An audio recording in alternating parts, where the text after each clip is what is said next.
Hi, everybody. Welcome back to Morant's Rants. Plenty of good information, a little bit of motivation, a whole lot of truth, no financial advice. This is a one-take session. No edits, no cuts about AMC. Now, what we have in front of us, guys, as we looked at part one of the setup, this is part two. I have plenty of people in the DMs sending me messages saying, Morant's, what happened next? And or can you show anything else that Adam Aaron did to manipulate retail? I said, absolutely. Now, I know people are trying to put together a case for the judge. Well, here's what happened, guys. If you guys are not familiar, this is a proxy. Now, on the proxy itself, there's a section here called Executive Stock Ownership Guidelines. The company has adopted stock ownership guidelines for our named executive officers as follows. The president and CEO must hold 3 times the base salary. Other named executive officers must hold 2 times the base salary. Each named executive officer is required to achieve the applicable guideline ownership amount within 3 years of becoming a named executive officer. Due to the company's current depressed stock price and the ongoing impacts of COVID-19, the pandemic, on October 28, 2020, the compensation committee suspended the stock ownership guidelines. Okay, guys, pay attention. They lifted the guidelines for prerequisite for all of the executive officers on how many shares they had to have on hand, how many shares you have to hold, because you know that the incentive of holding shares, well, the incentive is to do a better job, right? And then, of course, you will get value for your shares, and then it's all great. The unfortunate part is the insiders at AMC seem to sell off their shares as the price goes up. But we'll fast forward this because it looks as if Adam Aaron lifted the clause from that October 28 timeline all the way up until this announcement here. And it's going to tell you from October 28, 2020, on November 2nd, 2021, the compensation committee adopted an updated stock ownership guideline for our executive officers as follows. And it tells you CEO must own 8 times his base salary, CFO 6 times his base salary, executive vice presidents 4, and then senior vice presidents 2 times. So they broke it down this way. But if you read at the very bottom, guys, of this whole thing here, it's going to tell you right here. The officers who fall below their applicable ownership guideline have a 5-year cure period, after which the compensation committee may require that compensation otherwise payable in cash or paid in common stock to achieve the applicable ownership guideline. What does that mean? That means that they have up to 5 years after they don't hold this ownership guideline. This means absolutely nothing. And they gave them 5 years, okay? And you'll read it here. Each covered officer is required to achieve the applicable ownership guideline within 5 years after adoption of the guidelines. That means after they get promoted. So your CFO has 5 years, Adam Aaron has 5 years, everyone has 5 years to get that ownership guideline in place. Here's the problem. This company won't be around in 5 years, and they know that. And how do you know that they know that? Well, the one guy who does all the math and checks the balance sheet, the CFO, he doesn't seem to hold any shares. He's the one guy, Sean Goodman, who has sold every single share that he has. Additionally, these officers and general counsel, director, and Adam Aaron himself don't hold enough shares today to fill up what they would say 8, 6, 4, and 2. They don't have it. They don't have the value in it. And as the price goes down for AMC shares, you will see exactly what I'm telling you. These guys do not anticipate holding the shares. So what did they do? They lifted the clause of the shares. We know that part.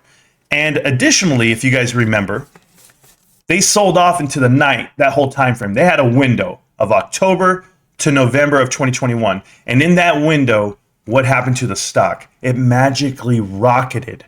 It went sky high. And I don't want to say it's a RICO Act or any of that effect, but I'm just going to tell you, racketeering at its finest. I'm looking at Adam Aaron right here in March when he's doing interviews with Trades. He's gifting his sons, his twin sons, 500,000 shares, guys. And that's not a small amount. Up to $30 million at the time when they were announcing it in June 3rd, June 2nd. You guys know the run-up. But just think about the number, $30 million. Adam Aaron did sell off his shares, and he made $42 million plus through that whole time frame. And you're going to tell me his kids made more than half of that. So I'm going to show you guys some stuff. I'm going to play some clips for you. Pay attention, please, because this is what you guys need to hear. The first clip is going to be Adam Aaron claiming that he's come up with this brilliant idea of requiring his officers and his board members to hold shares. Mind you, they already had done over 50 transactions, sell orders, by the time this earnings call came out. The run-up already happened, and everyone cashed out. But here's what he had to say. But the news on this point is that at our first meeting of the board in my new role, I discussed with the board that I think it is extremely important that company insiders maintain a significant financial ownership stake in AMC through owned and or granted shares so that insiders have financial interests that are directly aligned with those of our shareholders. Our board members already have a policy in place that they must hold any granted shares for at least one full year. But there was no such plan currently in place for the company's 19 most senior executives. Therefore, I will be recommending to the board a new policy. Let's stop right there. So if you guys remember the reaction on Twitter and around the world, it was everyone selling shares, Adam Aron's diluting the float, and we didn't give him, and I say we because I was an official AMC shareholder. I said we didn't give him the opportunity to dilute this float any further. He knew that he couldn't do it. So what does he do? He comes out and he does this interview right here on his earnings calls, and he says, I'm going to require everyone to hold their shares. Well, guess what, Adam? Everybody already sold all their shares. So this is just talk, right? You guys tell me.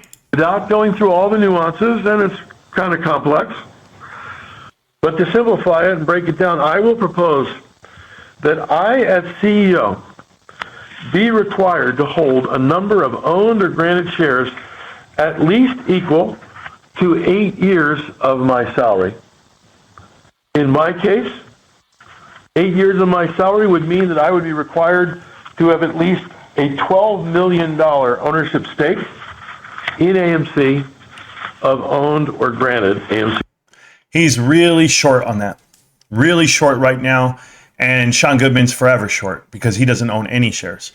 And what I'm telling you guys is this is not a new plan. I could play out this whole call. You guys know what he says next. I'm going to be selling shares on a 10B51 program. I'm going to do all this other nonsense. I didn't even care. The fact that he says he's coming up with a new incentive plan for his executive officers when they already had one before. It's not new. You ratified it. You changed it. But by changing it and implementing a new one, you now start the clock at a new spot.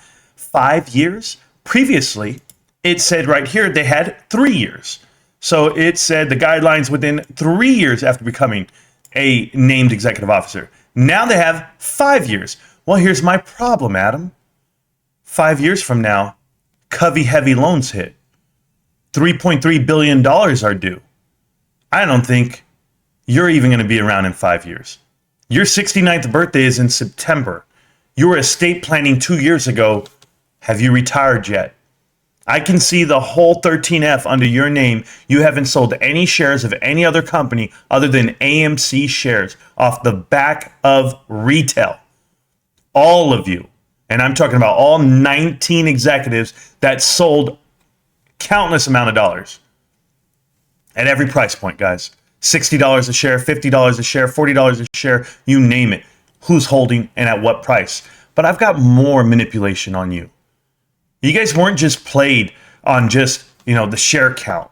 You were also played on the fact that you are a quote unquote ape. That you are told, eat this, hold this. AMC preferred equity units. Or do you remember the time when he donated money to adopt apes? These individual investors likely hold a majority of our shares. They own AMC. We work for them. I work for them. Mm-hmm. So by definition, their interests and passions are important to AMC. Their interests and passions are important to me. Many of you remember the extraordinary and heartwarming 1988 movie, Gorillas in the Mist, nominated for 5 Oscars. Starring Sigourney Weaver, Gorillas in the Mist showcased the extraordinary life story of American primatologist Diane Fossey, who dedicated her life to saving the endangered gorilla species, especially where they commonly reside in Central Africa, mostly in Rwanda, and the Democratic Republic of Congo. With all that support over decades, the gorilla population quintupled, more than quintupled actually, but even so, there are still fewer than 1,100 gorillas alive today in this part of Africa. Saving these beautiful creatures is a noble goal. Many of our investors, too, have embraced Diane Fossey's cause and have raised substantial monies for it. Each year, AMC raises third-party money from our suppliers and others, such that our off-balance sheet charitable foundation, AMC Cares, can provide financial support to worthy causes.